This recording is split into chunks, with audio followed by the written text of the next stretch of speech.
Hey, welcome to Riverside. Today we have an interview with Aidan from Aidan on the Fly on Instagram. He's a fellow Christian fly fisherman who also sees fly fishing as a means to an end, the end being the spreading of the gospel.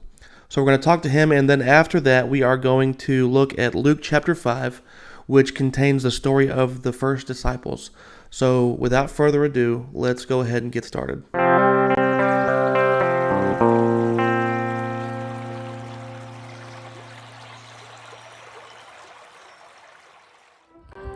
So I am currently fishing, but I just wanted to tell you one quick way that you can support Riverside. If you go to our Instagram page and hit the link in our bio, you'll be taken to a link tree, and from there, you can hit Riverside merch. And if you do that, it'll take you to a website called Bonfire. And what Bonfire does is they take your t-shirt design and then ship them directly to the buyer. So you can go there, you can get t-shirts, hoodies, long sleeve tees, crew neck sweatshirts, whatever you want, and it'll be shipped directly to your house. Now, the money does not go to me. As a matter of fact, the money goes to a place called Springville Bible Camp. And what Springville Bible Camp is this little tiny camp in Mitchell, Indiana, but it does great work for the Lord. I met my wife there, we got married there, now we bring our little kids there. And basically every summer, somewhere between 40 and 100 kids each week come to Springville Bible Camp to learn about God, to learn about the Bible, to get closer to Christ, to get closer to each other. And it's just a really good place to deepen your faith. So if you'd like to support Riverside, if you'd like to support Springville Bible Camp, that's how you can do that. Now let's get started.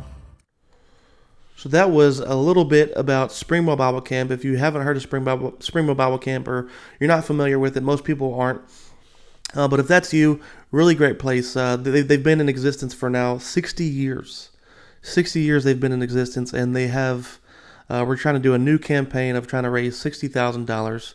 That's not going to go to anybody's pockets, of course. That's actually just going to go right back to the camp. The camp has needs of, they need to build new cabins and repairs and things like that. It costs a lot of money just to simply run the place. But due to the generosity of people who love Springville Bible Camp, who support it, it's able to stay in existence and bless people's lives, and help people grow closer to Christ. So if you'd like to donate to that, super helpful. And before we get on with our interview with Aidan, I will say, go ahead and like this video, subscribe, comment, all that stuff. It sounds cheesy, it sounds redundant. Everybody says it, but if you actually look at how all this stuff works, growing a channel, growing whatever it is, a ministry, whatever it is, all that stuff actually does go out to help, because we live in the age of really attention, and the more attention something gets, the more it grows. And so commenting, liking, subscribing, all that stuff really does help. We have Aidan on the Fly right here, really good guy. I've known him for about a year. He was one of the first fly fishermen who reached out to me and was like, hey, I also have faith. I also want to use fly fishing as a means to an end of spreading the gospel. It's one of the only people who's really ever reached out. I know there's more. I'm not saying he's the only one, but he was the first one. Really good guy. So we're going to talk to him, and without further ado, let's just go ahead and bring him on. Hi, Aidan. How are you today, sir? I'm doing good. Yeah, just finished up school. Getting ready to move out west and be a fishing guide for Wyoming anglers. So, yeah, it's gonna be cool. That's crazy, man. So, I see on Instagram that you mostly target trout, or at least lately it seems like you've mostly targeted trout. Is that what you'll be doing out in Wyoming? Yeah, mainly now I target mainly carp. I think that's what you meant. Oh yeah, that's Yeah, what I meant. yeah, you're good. In Wyoming, it's mainly when I'm guiding, it'll be clients catching trout, rainbows, browns, cutthroat, cutbow. Um, but I mean, uh, just because there's not much of a trout fishery here, and I just really enjoy carp. Like it just really puts a challenge to you. I mean, it's sight fishing. Uh, they're probably one of the hardest. I would say they got the most wide spectrum of food. Hmm. Uh, Whatever you call that, just a menu. I mean, they can eat anything from algae to, minnows. So it's just they have so much they can choose to eat, and just nailing that down, and getting the right fly selection just makes it uh, worth the while. Patience. Yeah, just gets your cast good, gets your awareness good, helps you be patient. Yeah, carp's fun, but no, mainly out west it'll be trout. I mean, I love Okay. trout too, but yeah, I mean they got some carp out there, but that's like in the reservoirs, and I mean there's some river carp in the North Platte, which is the Okay. guiding on. So yeah, What? So carbo, would that be mostly river fishing or like lake or what? I guess probably in lakes too.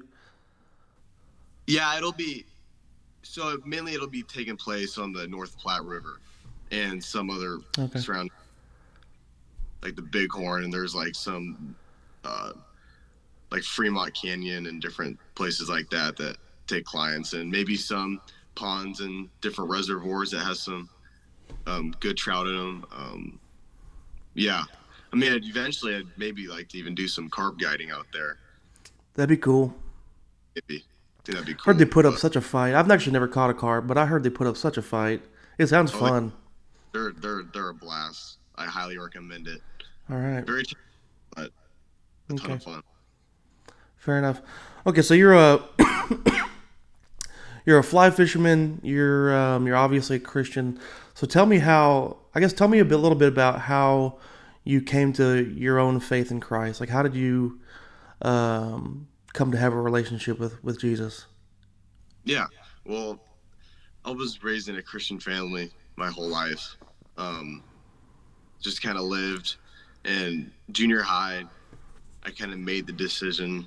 I gave my life to Christ, but quickly after that, I kind of, went into a little bit of lukewarmness a little bit and didn't really have much to do with the Lord. I remember thinking to myself that if I was going to do walk with the Lord, it'd be later when I was old, Mm-hmm. uh, or never.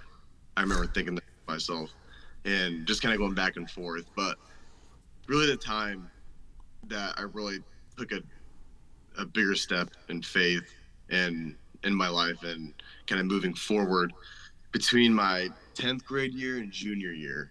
Um, I was, our family was in Wyoming for vacation actually. And um, my dad has a buddy out there that owns this fishing business. Um, he owns Wyoming Anglers, and he played a huge role into discipling me and helping me take that bigger step. I figured out that just my life needed to change when I was out there. Just bad habits, lukewarmness. I won't get into all that. I'm pretty sure you have an idea. Just classic teenage Mm-hmm. boy Oh junk. yeah. Um, and yeah, I mean, the Lord quickly. I mean, he kind of, like a flood kind of came through and destroyed everything, all the bad stuff. But then Hmm. now it's bearing fruit, and life's coming out of it. And I think fly fishing's played a huge part in that. And that's kind of what was used as kind of like the Lord using it to draw me closer to Him in that way. Like I had something more to my life, and I thought kind of back like to be a Christian, I had to serve in a church or do something of that sort. Be a pastor, be a worship Hmm. leader, or something like that. But he really just kind of intervened and was like, no, I have other things that we can use for my kingdom, and we can partner and do this. You know what I mean? And that Oh was yeah. that, yeah. And just fly fishing, he gave me, he replaced. I mean, God Himself is enough, but He Mm-hmm. gave me fly fishing, the outdoors, and His creation, and um, yeah, it's been cool just learning, drawing closer to Him, or closer and closer to Him these past 2 years. Yeah, Well, it's really cool, and it's interesting that you said that you finally, I guess at some point you realized that you didn't have to be a pastor to be in ministry, and I think it's a common misconception that a lot of people have is that if I want to talk about Jesus and spread the gospel and stuff, well, I need to go get a degree and be a pastor and serve in that way. But that's not even slightly true. That's not in the Bible. yeah, It's not in the definitely. Bible, and God says, or the Bible says that whatever you do it for the glory of God. So whether you're a cop or you're a teacher or a fisherman or whatever it is, do it for the glory of God. And then Yeah, do it really well, as well as you can. All your work should be as good as possible, but then use that for God's glory and glorify God through that. So Yeah. that's really interesting. Yeah. I think that's a temptation I get sometimes in some seasons of life when I'm fighting a lot of spiritual warfare. Is what I'm doing isn't good enough. I need to do something else.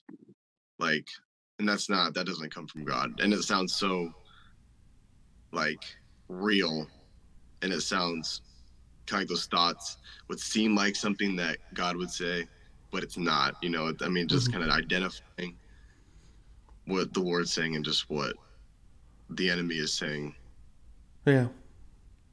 Like, yeah, So was there yeah, ever a point for you, like in your faith, where um, I guess I guess your faith got taken to the next level, or you really started realizing that this is a lot bigger than I initially realized? Was there ever a point like that for you? yeah. I would say just probably that point when I kind of passed lukewarmness, kind of that like this Christianity thing isn't just a lame, you know, kind of lifestyle. Um, I kind of I just had a feeling I was like, whoa, there's something more for me, you know. Mm, I'd say probably that point, and honestly, kind of now in a way. I mean, not like dramatic as it was then, but just because right. my life is kind of in a way starting, you know, like when you graduate high school Oh yeah.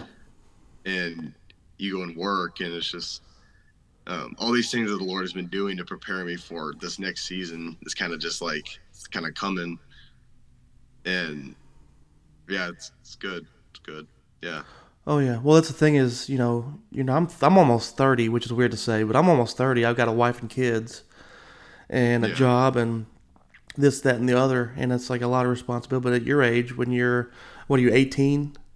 18, yep, So yeah, so you're 18 and you don't have a wife and kids, and you have a lot of freedom, especially as you go into this next phase of life. So it'll be really cool to see what God can use with somebody who does have that freedom, who already has this passion. The passion like what you have isn't really common. I'm a youth minister. That's my career, but I have a lot of passionate teens who love the Lord and everything. But to see somebody who is at your age, who already has a passion for teaching and spreading the gospel and all that stuff, and even in a unique way like you're doing, that's not normal necessarily. It's yeah, really cool to see. yeah. And credit to that goes to my school. Like I go to a school called the Daniel Academy, and it's a school based on raising up Daniels. Really, I didn't know. That's really cool. Yeah, it's I will say as confidently it is the best Christian school in the nation. It's Really, yeah, that's a I bold would statement, dude. it is. I mean, That's fair. we're not big in numbers. We don't have a lot of people. My class graduated with 12 kids, something like that. But just like they're so intense, just about raising up Daniels and making sure that we have a really firm foundation and like our identity with Christ. And yeah, That's so important. I don't think. Yeah, I don't think we even necessarily realize how important it is to make sure you have a firm foundation, especially yeah, at a young age. Where, I mean, it really is. It's vital. You look at the stats. The stats say that I can't remember the exact number. It's been a while since I looked at it, but the stats say that most people give their life to Christ and make those decisions before they turn 18. And so it's extremely important to, as parents, raise your kids in a way that is honoring to God. Help build a foundation for them, like you said. Build up something that they can stand on, like in their own faith, to where they once they get out into college, into this world where not everybody's a Christian. As a matter of fact, Christianity is a minority in college, most colleges, and so before you yeah, get out to that point where you're surrounded by, I'm gonna say, wolves, it's important to have that foundation. So yeah. that's really cool. So Daniel Academy, where are you located, by the way, if you don't mind me asking? Kansas City, Missouri. Kansas City. I was thinking Missouri, but I wasn't 100% sure. Yeah. Okay. Okay, so then, sorry, my allergies are always acting up. Right. So you've been into how long have you been fly fishing? Let me ask you that. Um, for about 3 years, going on four, probably. Okay, Like consistently doing it. Just okay. yeah, To where you're like probably really three. getting after it and everything. Yeah, yeah, Did you probably. grow up fishing or? Yeah, I conventional fish when I was younger. Okay, Uh, yeah, I conventional fish. I've always been a really outdoorsy guy. okay, Um, yeah, but fly fishing, and especially with uh finding the passion through what the Lord has told me, has really like taken it to another level. You know, okay. it's a lot different, but when the Okay, Lord's so let involved, me ask you that then, if you don't mind. Sorry, I didn't mean to cut you off. Let me ask you that you're, then. I had Aaron Muleisen from Mule Outdoors. I think you know him, or at least are yeah, somewhat familiar with him from Instagram. But had him on and I asked him the same question. So, how does fly fishing play into your faith? yeah, that's a great question. I kind of have a different view than a lot of people would say, just because what the Lord's been doing in my life. Um, I kind of want to like take a standpoint to like I don't just uh go outside. I mean, this is completely like this isn't wrong. Like going outside and experiencing the Lord and His creation, and like, wow, this is beautiful. Which is right. Like Right. that's that's where it starts. But for me, I think it's something. I think the Lord's taking to another level, saying this is what, like, I want you to like do ministry. Like I Mm, want you to like tell people about this. I want these other people to have the same experience that you had, and I don't want to keep that to myself. mm, You know, yeah. that's probably a little bit different than um, I don't want to keep it to myself. Like my main goal, I have a heart for others who don't know Him, and I think being on a boat with someone for 8 hours a day, Yeah. you get to know somebody, and you eventually Mm-hmm. get down to the heart. You know what I mean? Oh So yeah. like, I mean, there's going to be so many opportunities to, and I mean, I think it's what, I mean, like, what other better, like, that's, it's just, the scenario is perfect for, to evangelize. You know what I mean? It is. So I mean, evangelism is in everything, a relationship with the Lord, which I balance it all out. But yeah, I kind of want to take it head on a little bit more. So But you're I mean, more I don't, missional with it then. yeah, yeah, Okay. Which is really cool. yeah. Okay, so then what then like what is I guess what does the future hold for you? Like if you could see yourself in 5 or 10 years, I don't know if you'll have an answer to this. If you could see yourself in 5 to 10 years, where would you be? Yeah, I would. I mean, I'd like to be. Uh, I'd be guiding these next couple of years, and eventually for Wyoming anglers or uh, something else. I don't know. Can I take more of a like a? I don't know how to say this. I would eventually, let's just say like this. I would eventually like to make, either if that's Wyoming anglers or another business that I start or whatever. I would like to have like my own, like an outdoor ministry. Hmm, that'd be fun. That's what. And I think me and the Lord are definitely on the same page as that. But it's just a matter of what He does Hmm. um, to get there. I think, yeah. Which Well, is it's which fair. is let me say this: the guy who owns, it's actually really cool. Like I wish I could explain it all, how God orchestrated Wyoming anglers and me and just everything. Like, Okay. uh, but the guy who owns it actually wanted the business to be more like a discipleship business. Um, he wants his guides to be uh, Christians. Which is hard because I mean the fly fishing industry and community is not the most uh, Yeah, you probably get what I'm saying. Well, It's yeah, not it's the a lot more. It's hard to find. I mean, you can yeah find Christian fly fishermen, but it's not super normal that you find Christian fly fishermen who are upfront with their faith. Because like a lot of it, if you look at the industry, like the industry is, people don't really want to necessarily put, oh, I'm a Christian company or I'm a Christian business or whatever. It's usually, hey, we make really good flies, we make really good this, that, or the other, or we have a really good guiding service. But it's not often that you see someone who's like, we do our best to make the best flies we can or whatever it might be, but we also have like a faith is like our faith is a huge component of it. That's not normal either, I wouldn't say. yeah Really for any company. yeah I mean, think that's of like we live in a day and age where Christianity is becoming less and less popular. Some even say we live in a post-Christian world, and yeah so in that world, finding Christian companies really isn't super common. So yeah that's right. Um, yeah, I kind of I just have this thing in me that kind of just wants to push the kingdom of God in fly fishing.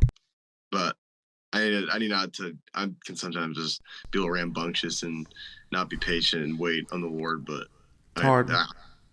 something's gonna happen. Yeah, Um, but yeah, cool yeah. stuff. Yes, well, it's difficult, and I asked you where you'll be in 5 to 10 years, and that's almost an impossible question because really you don't know. Yeah, For example, I was headed towards law enforcement before I ever got into youth ministry. It's kind of weird. Like I was doing both at the same time. I was a youth intern, and I was also like a dispatcher for a while. I worked security at stores, trying to get my foot in the door of like law enforcement and everything. And eventually, the youth minister spotted our church open up, and I applied and got it. But like the a long time ago, I had this dream. I've always been a dreamer, but I had this dream where, not like a literal dream, but like a goal of doing law enforcement and youth ministry at the same time. I didn't think it was possible, but lo and behold, it happened. There's a lot of God in that. yeah, Most of that's God, really. Um, but my initial plan for a long time was to be a full time cop and to do like youth ministry stuff on the side as much as I could. But it turned into something totally different. And now I don't do police work anymore.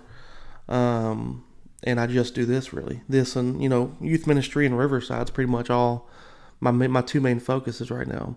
But it's like if you asked me 10 years ago, I would have been 19. If you'd asked me 10 years ago if I would have ever thought of I'd be where I'm at now, I probably would have laughed at you. You're crazy. You really think that I'm gonna be one into fly fishing, but two a youth minister full time and this that like no, you're crazy. But it happened, yeah, and yeah, now I'm here, and I'd imagine the same thing is going to happen to you because I could be way off. I can't read the future, but you obviously have a lot of passion. You have a lot of drive, and it's really going to be really interesting to see where God takes you in all this and how He uses your life. And then yeah, someday, I've always said that God's plans are always best seen in hindsight. So someday, I would guarantee you'll look back on it and go, "Oh, okay, that all I didn't expect it, but it makes sense." yeah, Yeah. yeah. So what? Tell me about Wyoming Outdoors then. What kind of company are they? I've never heard of them. Wyoming Anglers is they got Wyoming Anglers and 307 River Sports, which is like rafts and Okay. rentals and stuff. And then Wyoming Anglers is just the the guide service. They don't have a there's no fly shop yet, but I I think the Lord's gonna bless them They'll and branch out a little bit in the fly business. branch out a little bit. I think we're gonna get a fly shop, but yeah, it's just a guide service. Um, That's really cool. uh, yeah, So is your whole is this might be kind of personal? Is your whole family moving out there, or just yes, we you? are. Your whole family is moving out there. Yeah, That's pretty cool. I mean, that's pretty cool. yeah, So you mentioned earlier about Wyoming anglers, anglers. Yeah, Wyoming anglers. You mentioned them that like God orchestrated a lot of stuff. Do you have any insight? Like, how did that work? Yeah, the guy is the owner. Um, he went to Bible college with my dad, and Okay. he's been a believer for quite some time. And he started. I'm trying to think. I don't know exactly what his story. He's told me, but he started the business, and the Lord kind of led him to starting the business, and he I'm trying to think. Yeah, he's the main goal. He's wanted it to be um, not just a business, but he's told me Right. this. He's wanted his to be believers, and Hmm. uh, but it's just hard just to find those people. And I think now um, he I think we're gonna get it. I don't think I'm gonna be the only one. Maybe some other guys Okay. will show up, Yeah. and yeah, I remember. I'm trying to think. So your question was, how did he orchestrate everything? Hmm. I would say it's just kind of cool how I mean he's getting older, and I just think it's kind of cool that he's told me this. So like I'm kind of coming up maybe as a kind of just like an example to the guides, and I don't know what Lord has for. I don't know if the guide's life's going to turn out. I don't know, but yeah. Okay. That's cool. So you knew your dad from Bible college. Where'd your dad go? You know? Yes. Went to the Bible college in Missouri. Okay. I don't know the name. I'm trying to Okay. think. Yeah. Fair enough. Cool. Um, I guess. Um, I guess. Last question. I've heard you mention a few times that you feel like God's moving within the fly fishing world. How do you think He's doing that? I mean, it's like I think it's past couple years I've seen it explode. I mean, I met you like how long? I kind of found out about your account like About to say it's a been probably been about a year now. yeah, probably So been about a year, and yeah, just and other profiles and companies that are kind of you know are on the same page, but just okay. haven't like expressed. Maybe I mean they have probably, Yeah. but you get what I'm saying? Yeah. Like I've been finding out different people reaching out to me, different believers that are in the fly fishing world, and I think there's like something coming up to where we can really be an example of Jesus in Hopefully the so. world. Yeah, that'd be really cool. So Yeah. yeah, Well, it's kind of interesting because I would imagine as you have believers in really any industry or any hobby or whatever it is, if you have believers who are firm in their faith, who are willing to be, I guess, leaders, you're going to attract other, people who are like-minded. yeah, So within the fly fishing world, if you have, some Christian fly fishermen or whatever it is, they're going to attract other fly fishermen who also are Christians. And then I also wonder about I wonder if a reason that I guess fly fishing is, I'm going to say, conducive to faith is just because we're out in nature so much. I think that when you are out in nature so much, you are experiencing something that's totally different. We don't see that much. You don't see that much in the modern world where, you're surrounded by buildings and streets and, stoplights. But when you get out there and you're on the river or whatever it is and you're out there away from everything, it does make you think. It does make you think about, you know, what else is out there? Like what else is there something bigger than us? And it really does make you think. So I think it's probably part of it too. But yeah, right, good stuff. Good stuff, man. yeah. Last thing, is there any way that Riverside, me and Riverside, can help you on this journey as you spread the gospel through fly fishing? Yeah, I think not even like you. I just think of all the people that listen to this. I think if we can kind of join together in Riverside and just just kind of simple as just praying for each other like on Mm. a daily basis.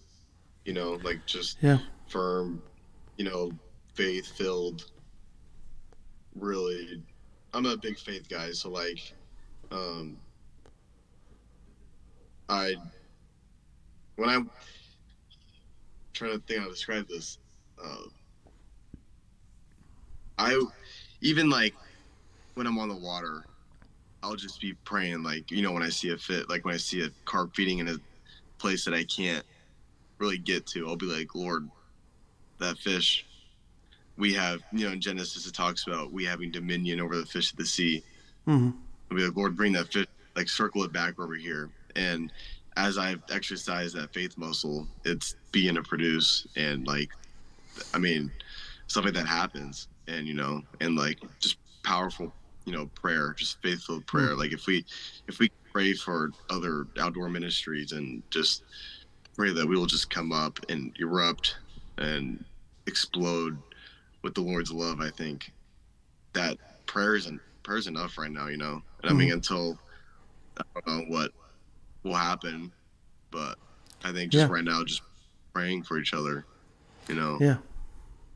maybe being a little more bold, you know, Yeah. like with others, bold faith, yeah, Yeah, yeah, I agree. Pray first of all, prayer is super powerful, like you said. And yeah, even when I don't know, it has a way of changing you because a lot of times we think of prayer of like let's change the world around us, and it does that too. Don't get me wrong, but so often when we pray for things, it changes us. Like for example, when God says to pray for your enemies, it's like that's really good because you're praying for somebody. Like I'm praying for him that he gets better, whatever it might be. But also, whenever I pray for my enemies, all the frustration or bitterness or anger that I have towards that person all of a sudden goes away and I view him differently. And so yeah, while prayer also changes, I think it changes the world around us, it also changes us. And so like you said, yeah, whenever I'm praying for you, I'm praying, I think I pray, I would pray that God would bring you closer to him and bless your ministry and all that, but also it just I think deepens that bond that Christians have for each other because we're praying for each other, and when we do that, we view people the way that God views them, and I think that's really important. yeah, And then I think you mentioned one yeah, other thing is that being bold, and I think that's so yeah, important. I think I would like to see more Christians who are bold in their faith at this day and age. Especially when, like I said, we live in a post-Christian world, quote unquote, and it's a world where it seems like finding people who are bold in their faith, who are willing to step out and say, Jesus is the way, the truth, and the life. No one gets to the Father except through Him. It's sometimes hard to find. And sometimes it's hard to come by. And so I'd love to see that, especially right, within the fly fishing community, but really just in the Christian community as a whole.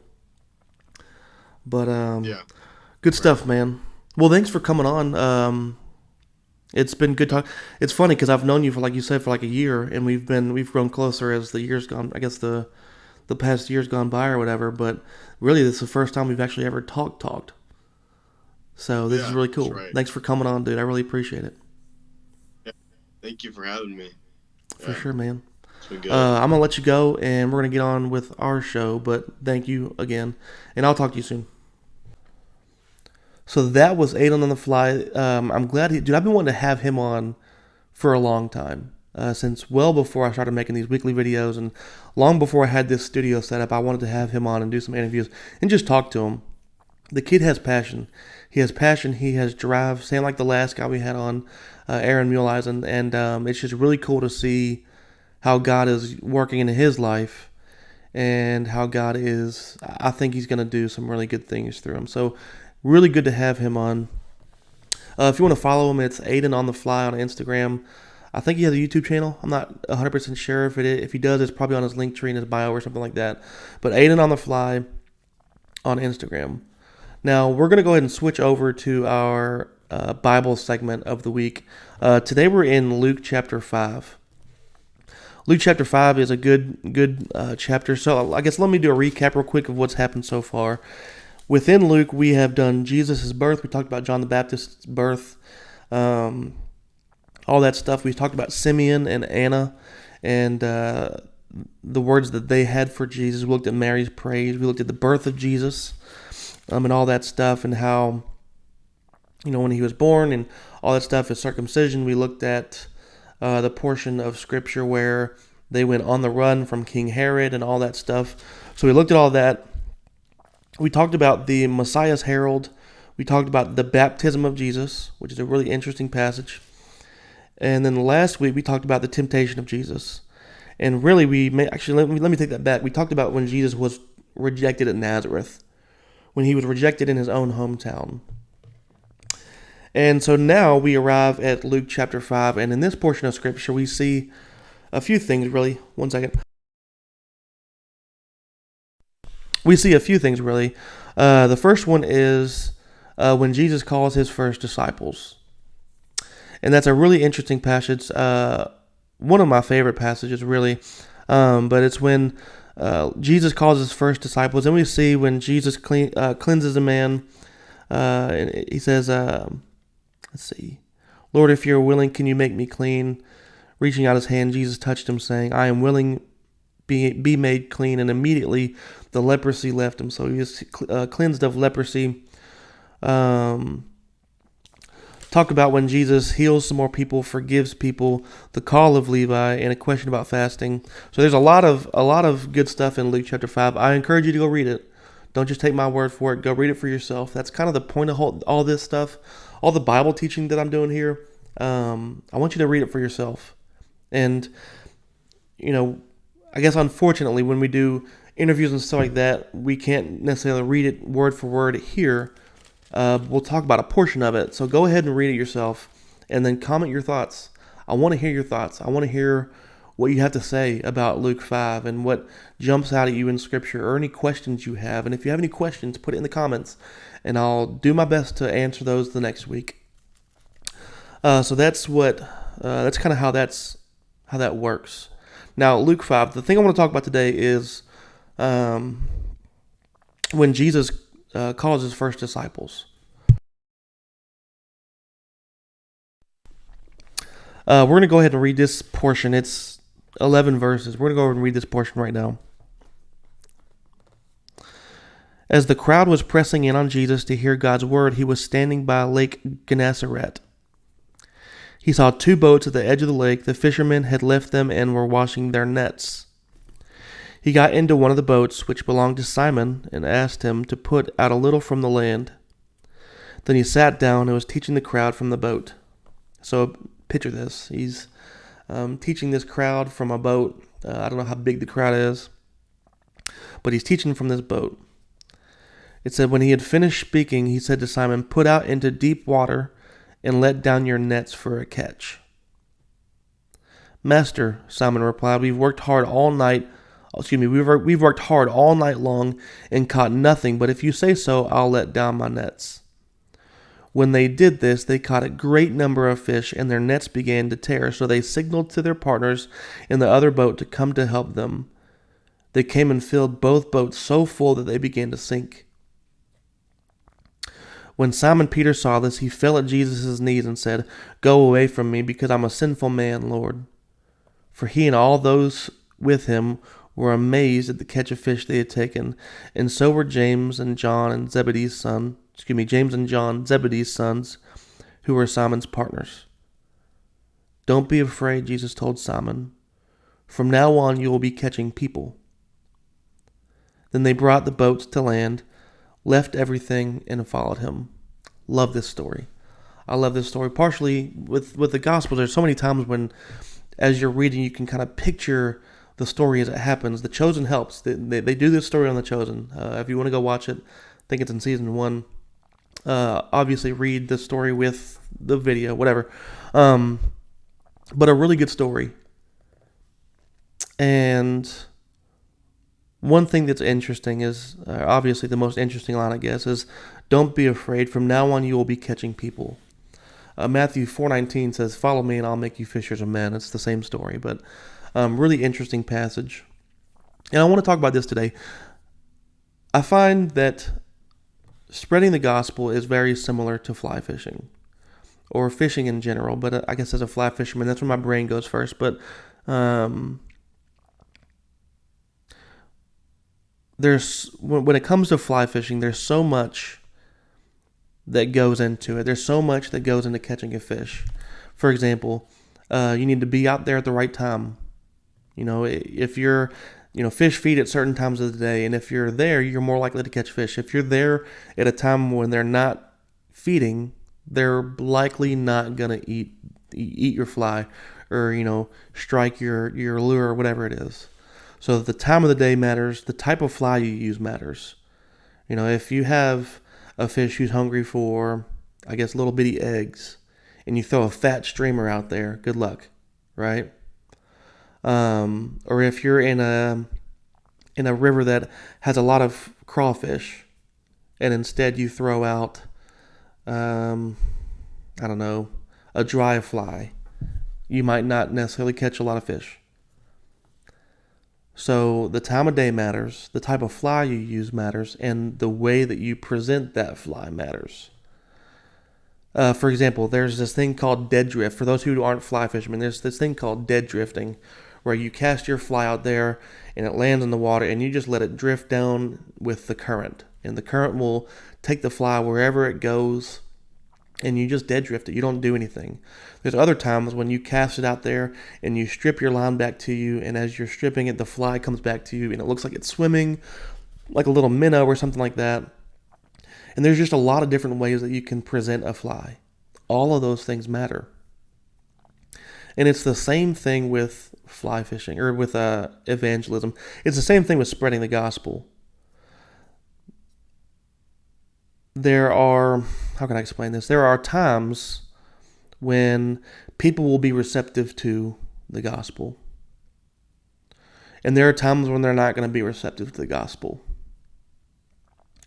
And I'm not going to discourage anybody from spreading the gospel at any point necessarily. But it's important to remember that there's a right time to do it. And there's a time where people are more perceptive to it. Likewise, what you present matters. When we're talking about the gospel and spreading the gospel, when we're talking about spreading the gospel, we can talk about a lot of different things, but it's important to do your best to give the full picture. So often we like to look at one specific portion of the gospel and present that as the entire gospel.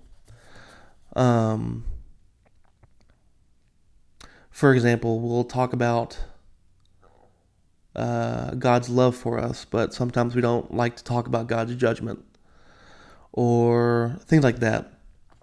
And so it's important that we know what we're presenting, we understand the gospel, and that we present it in its entirety.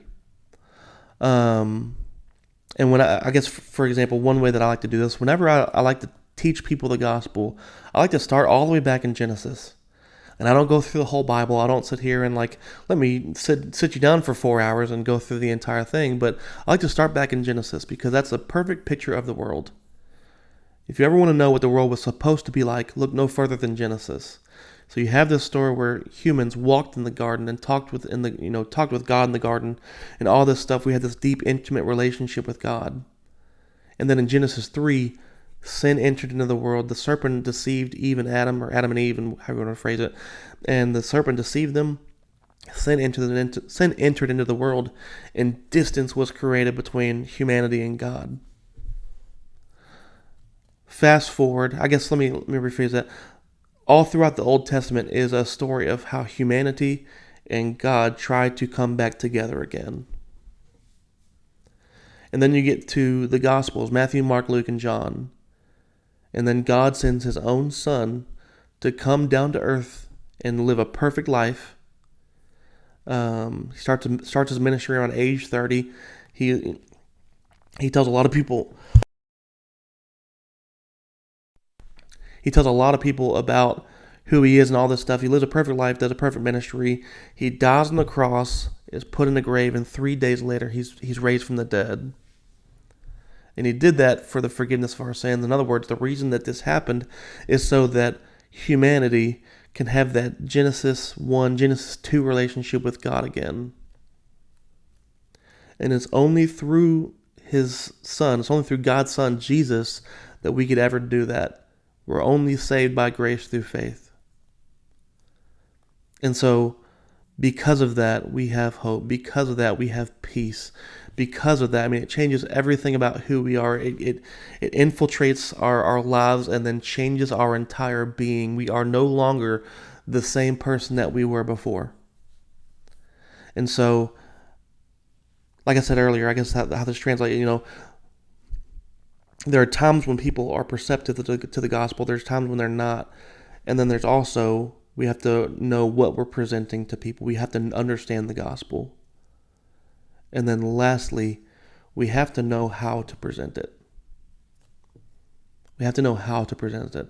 There are a lot of people hate on the street preachers with the megaphone. I think they get a bad rap, honestly. I don't think it's the most effective way.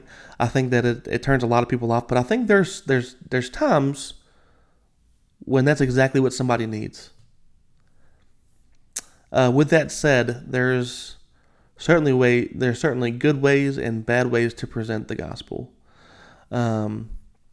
Obviously, one of the most, effective ways is to build a relationship with people and to live out the gospel in your own life and let Jesus shine through your life. And and at some point, talk to the people around you about how Jesus has changed your life and how impactful the gospel is. There are way more ways than just that to teach people about the gospel and to teach people about Jesus, but that's certainly an effective way. It certainly works oftentimes. And I look back to my life and all the people that I've taught the gospel and all the people who I've influenced towards Jesus and this, that, and the other, and usually it boils down to relationship. And so when Jesus says, "Do not be afraid. From now on, you will be catching people, or follow me, and you'll be fishers of men." That's kind of where my brain goes to. Maybe that's because I'm a fisherman, but that's where my brain goes to. Is presenting the gospel to people. Look, we can't make people follow Jesus. Notice how he says that you're not going to be He never says that you're going to be hunters of men. You're going to be fishers of men, and that means you present the gospel as best as you can and pray that they'll accept it and that they'll latch on and that they're brought to Jesus. And so that's kind of where my brain goes. I'd love to hear your thoughts. Like I said, read through Luke chapter 5. I'd love to hear your thoughts. I'd love to hear your comments and your questions and this, that, and the other. I'm not going to get into the rest of the chapter simply because of time's sake. I could probably spend an hour on Luke 5. So go ahead and read it for yourself. And that's the show for today. I'm going to start interviewing church members, I think. I've had this thought for a long time. With Riverside so far, a lot of it's been, how can I influence the world out there? How can I I don't know, just bring as many people closer to Christ? But sometimes you forget that there are people who you already know. There are people who are already in your lives, and that you need to be faithful to them too. And so hopefully I can find some ways that Riverside can also not just serve the people who are fishermen out there who have found my page from however, but also that I can serve the local church that I'm a part of and the local body that I'm a minister at. And hopefully I can find some ways that I can let this benefit and edify the people who are directly around me. And so if you're watching this, if you're a part of the Oklahoma Church of Christ, whatever, if you're part of our church, stay tuned. I'd love to start interviewing some church members and just hearing their story. I was talking to somebody recently about I'd love to have you on the podcast or whatever. And his immediate thought was, why would you want to have me on the podcast? Like, my story's not crazy. Doesn't matter.